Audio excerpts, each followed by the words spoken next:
What is going on, guys? Jason Lieberger from Lieberger Outdoors. I am out here in the Minnesota metro area, and I have one of my spearing shacks set up here. So this is the Eskimo Outbreak 450XD. So, and how I have it laid out is actually for two-person spearing. So I'm going to run through how I have it laid out inside, the general flow of everything, basically what works for me, and hopefully you can apply a few things onto yours. So check it out.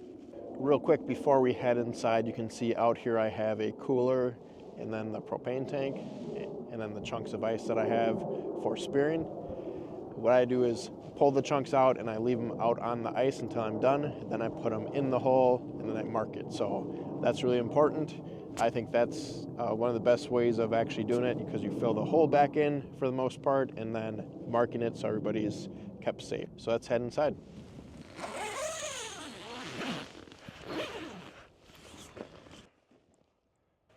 So now we are inside the Eskimo 450XD.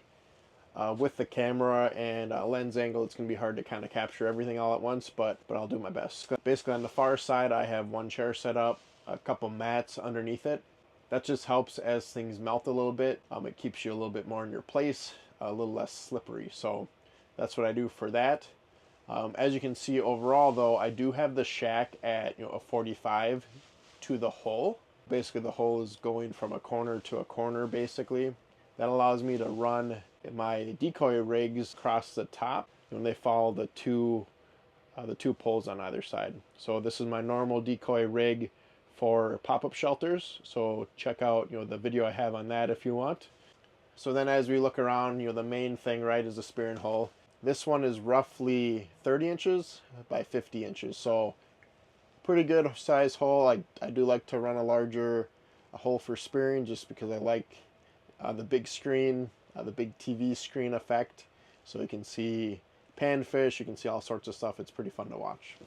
Moving right along, I have a garbage in the corner. That a lot of times is more so for when I have renters for my shacks, just to make sure everybody's throwing the garbage in the right spot. They don't have it out on the ice. We want to follow the new regulations as far as that goes, and that's why I also have a cooler outside, just to throw your fish in there, throw any food in there, throw any garbage in there that you want to. So then on this side of the shack is another chair, as you can see. So there's two chairs across from each other, spearing hole, and then the garbage. And then right here is obviously the door for entry. Now moving over to the left side of the shack, as you walk in, I have a heater tucked up in the corner. This shack size, you can run basically any of the buddy heater sizes depending on temperature outside. Today I just have the big buddy heater in here, mainly because I do have a renter and I want to have extra heat if they want it. The hunting buddy size is a nice in between, so I think that's a really good size for this shack. Otherwise, any of them should work just fine. So a few other littler things that I do have in here. So I have a decoy bag with some of my decoys, some of the golf ball spinners in there that I keep. Pretty basic, for this. There's two spears over by each of the chairs. And then what I do, especially for renters, is I throw a fire extinguisher in here. So that's handy, as well as on the far side over there. There in that little pocket I have a first aid kit and a CO detector. So that helps make sure everybody is healthy and everybody is safe out here on the ice. One of the most important pieces of gear that I always bring for spearing now is a ceiling fan. This one here is off of Amazon, and I think it's around maybe $50, so a little expensive, but it's rechargeable. And then it oscillates actually back and forth, as you can see.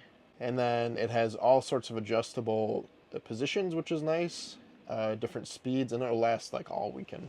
I think it's a 30,000 milliamp hour. So that's the overall layout. One other thing is I throw a towel up here to dry your hands off if you get a fish, or if you're just doing other things. Then you have a towel. You can also use the towel if it's super sunny out.